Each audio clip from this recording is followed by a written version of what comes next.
तर पंतप्रधान नरेंद्र मोदींच्या नवीन मंत्रिमंडळात महाराष्ट्रामधल्या 6 शिलेदारांचा समावेश आहे। पुण्याचे खासदार मुरलीधर मोहोळ यांची राज्यमंत्रीपदी वर्णी लागली।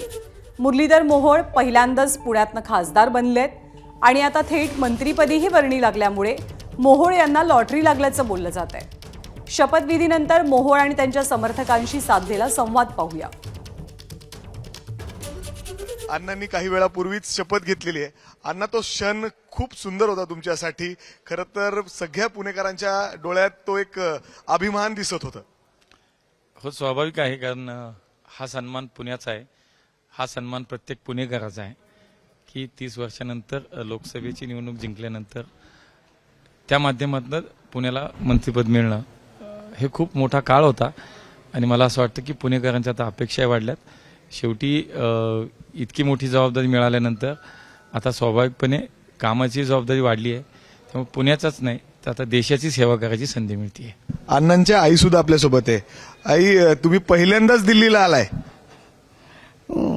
पहिल्यांदाच। कसं वाटलं दिल्ली? खूप आनंद वाटला, मुलामुळे इथपर्यंत पोहोचले मी, खूप आनंद झाला सकाळपासून। सुवर्ण क्षणच होता तो आमच्यासाठी। नक्कीच पुण्यासाठी, महाराष्ट्रासाठी आणि देशासाठी नक्कीच हे प्रामाणिकपणे आणि चांगलं काम करतील। खरं तर पुणेकरांच्या सेवेसाठी अण्णांनी पुढच्या राज्यात पुणेकरांनी संधी दिली अण्णांना काम करायची आणि पार्टीने आता त्यांना योग्य संधी दिलेली। पुण्याच्या विकासाबरोबर देशाच्या विकासाची संधी पार्टीने अण्णाला दिलेली आहे। अण्णांच्या हातून पुणेकरांची सेवा आणि देशाची सेवा चांगल्या। तुम्ही पेढे भरवले का?